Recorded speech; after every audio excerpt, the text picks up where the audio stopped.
یہ ترمذی اور ابن ماجہ میں حضرت انس ابن مالک رضی اللہ تعالی عنہ سے روایت ہے، حضور نے فرمایا کل بنی آدم خطاؤون وخیر الخطائین التوابون، تمام بنی آدم خطا کار ہیں، خطا کار بھی نہیں، بہت خطا کار ہیں، بہت خطا کار ہیں، لیکن ان خطا کاروں میں بہتر لوگ وہ ہیں کہ جو خوب توبہ کرتے ہیں، غلطی ہو گئی توبہ کرتے ہیں۔ اور ایک اور حدیث میں آپ کو بتاؤں گا کہ یہ نہیں ہے کہ پھر کبھی وہ غلطی نہ ہو، اس وقت آپ یہ لگا لیں اپنے اوپر یہ کام میں نے نہیں کرنا، اور ایک دفعہ وہ کام چھوڑ دیں تو توبہ ہو گئی۔ پھر اگر کچھ عرصے کے بعد پھر کہیں آپ جذبات کی رو میں بہہ گئے، پھر کہیں کوئی برے اثرات جو ہے وہ پڑے، پھر غلطی، کوئی بات نہیں، پھر توبہ، پھر ہو گیا، پھر توبہ کرو۔ تواب اسی لیے کہا بار بار بار بار بار بار توبہ کرو۔ تو کل بنی آدم خطاؤون وخیر الخطائین التوابون۔ دوسری حدیث یہ بھی ابن ماجہ اور بہقی میں ہے، حضرت عبداللہ ابن مسعود رضی اللہ تعالی عنہ، التائب من الذنب کمن لا ذنب له، گناہ سے توبہ کرنے والا ایسے ہے جیسے اس نے کبھی گناہ کیا ہی نہیں۔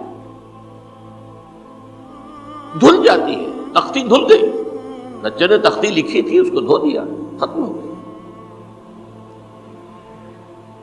ایک حدیث تو پڑھ کر میں بھی چونکا، یہ اصل میں اسلوب ہے بیان کا، بتانے کے لیے کہ تمہارے دلوں کے اندر مایوسی کا غلبہ نہ ہو جائے۔ مایوس اصل میں جو ہے مایوسی یہ ابلیسیت ہے، نوٹ کر لیجئے اس کو۔ مایوسی ابلیسیت کی کا عکس ہے۔ مبلس کہتے کسے؟ جو مایوس ہو گیا۔ ابلیس سب سے بڑھ کر مایوس جو ہے وہ ابلیس ہے، اسے معلوم میرا چھٹکارا تو نہیں ہے، لہذا میں جتنوں کو اپنے ساتھ لے کر جہنم میں جھونک دوں یہی میری کمائی ہے، میں نے تو بچنا نہیں۔ تو ابلیس کہتی ہے اس کو جو انتہائی مایوس، مبلس، جو رحمت خدا بندی سے مایوس ہو چکا۔ اب اس کو دور کرنے کے لیے حدیث سنیے، اور یہ حدیث مسلم شریف کی ہے، صحیحین کے اندر، حضرت ابو ہریرہ سے۔ حضور فرماتے ہیں والذی نفسی بیدہ، قسم ہے اس ذات کی جس کے ہاتھ میں میری جان ہے، لو لم تذنبوا، اگر تم لوگ گناہ نہ کرتے، لذهب اللہ بکم، تو اللہ تعالیٰ تمہیں لے جاتا کہیں اور، وَلَجَاءَ بِقَوْمٍ يُذْنِبُونَ، اور پھر کسی ایسی مخلوق کو پیدا کرتا ہے جو گناہ کرتے، فَيَسْتَغْفِرُوا اللَّهَ، اور پھر وہ اللہ سے استغفار کرتے اور توبہ کرتے، فَيَغْفِرُ لَهُمْ، اور اللہ تعالیٰ انہیں معاف کر دیتا۔ اسی سے ملتی جلتی ایک حدیث ہے، یہ امام احمد اور امام بہقی لائے ہیں، اور اس کے راوی حضرت علی ہے رضی اللہ تعالی عنہ۔ ان اللہ یحب العبد المؤمن المفتن التواب، ان اللہ یحب، اللہ تعالی محبت کرتا ہے اپنے اس بندے سے، العبد المؤمن، جو مومن ہو۔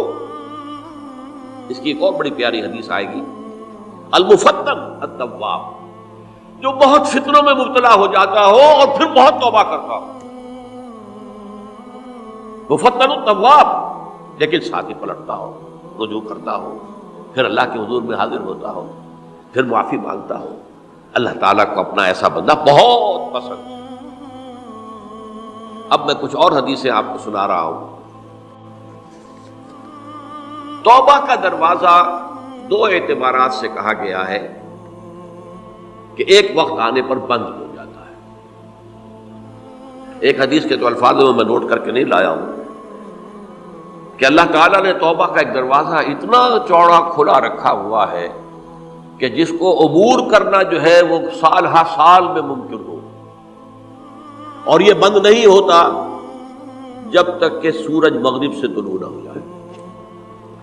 یہ قیامت کی جو آخری، قریب قیامت کی جو آخری نشانیاں ہیں ان میں سے وہی حدیث میں آپ کو سنا رہا ہوں، عن ابی ہریرہ رضی اللہ تعالی عنہ، اور یہ مسلم شریف کی روایت ہے، من تاب قبل ان تطلع الشمس من مغربها تاب اللہ علیہ، سورج کے مغرب سے طلوع ہونے سے قبل تک جو لوگ توبہ کریں گے اللہ تعالیٰ ان کی توبہ قبول کریں گے. البتہ جب وہ قیامت کی وہ نشانی ظاہر ہو جائے کہ سورج مغرب سے طلوع ہو رہا ہے، اب دروازہ توبہ کا بند ہے. اب اس کے بعد اگر توبہ کوئی کرتا ہے تو اللہ تعالیٰ اس کی توبہ کو قبول نہیں کرے گا. یہ تو اجتماعی سطح پر ہوئی. انفرادی سطح پر عن عبداللہ ابن عمر رضی اللہ تعالی عنہما عن النبی صلی اللہ علیہ وسلم قال ان اللہ عز وجل یقبل توبۃ العبد ما لم یغرغر. یہ ترمذی میں ہے حضرت عبداللہ ابن عمر رضی اللہ تعالی عنہما سے کہ اللہ تعالیٰ اپنے بندے کی توبہ قبول کرتا ہے جب تک کہ وہ جسے ہم کہتے ہیں گھنگرو نہ بولنے لگے حلق کے اندر، جبکہ نزع عالم نزع ہو اور جان جو ہے وہ آ کر پھر یہاں اٹکتی ہے، تو اس وقت تک دروازہ کھلا ہے توبہ. لیکن جب یہ شکل ہو گئی تو دروازہ بند. یہ انفرادی سطح پر ہو گیا. جب آپ کے موت کے آثار اتنے واضح ہو گئے کہ اب جا رہے ہیں، اب توبہ کریں گے تو توبہ قبول نہیں ہوگی. اجتماعی سطح پر جب قیامت جو ہے اس کی وہ گھڑی آ گئی کہ سورج مغرب سے طلوع ہو گیا، اب توبہ کا دروازہ بند. ایک اور حدیث ہے جو میں نے بہت مرتبہ اس کا ترجمہ تو آپ کو بہت دفعہ سنایا ہے، آج میں چاہتا ہوں اس کو پورے متن کے ساتھ آپ کے سامنے رکھوں. یہ حضرت انس ابن مالک رضی اللہ تعالیٰ عنہ سے مروی روایت ہے جو حضور کے خادم خاص تھے، اور یہ متفق علیہ بھی ہے، یعنی بخاری میں بھی ہے، مسلم میں بھی ہے، لیکن تھوڑا سا فرق ہے الفاظ کا. تو جو مسلم شریف کی روایت ہے اس کے الفاظ کیا ہیں؟ للہ اشد فرحا بتوبۃ عبدہ حین یتوب الیہ. جان لو اللہ تعالیٰ کو زیادہ خوشی ہوتی ہے اپنے کسی گناہ گار بندے کی توبہ سے جبکہ وہ توبہ کرتا ہے. کس سے زیادہ ہوتی ہے؟ اب اس کی ایک تمثیل دی. من احدکم، ایک ایسے شخص سے بھی زیادہ بڑھ کر خوشی ہوتی ہے کان علی راحلتہ بارض الفلات، کہ جو بہت ہی دور دراز کے اور سنسان علاقے میں سفر کر رہا تھا. فانتحرفت منہ، اس کی سواری جو ہے گم ہو گئی. وعلیہا طعامہ وشرابہ، اسی پر اس کا کھانا بھی تھا اور پانی بھی تھا.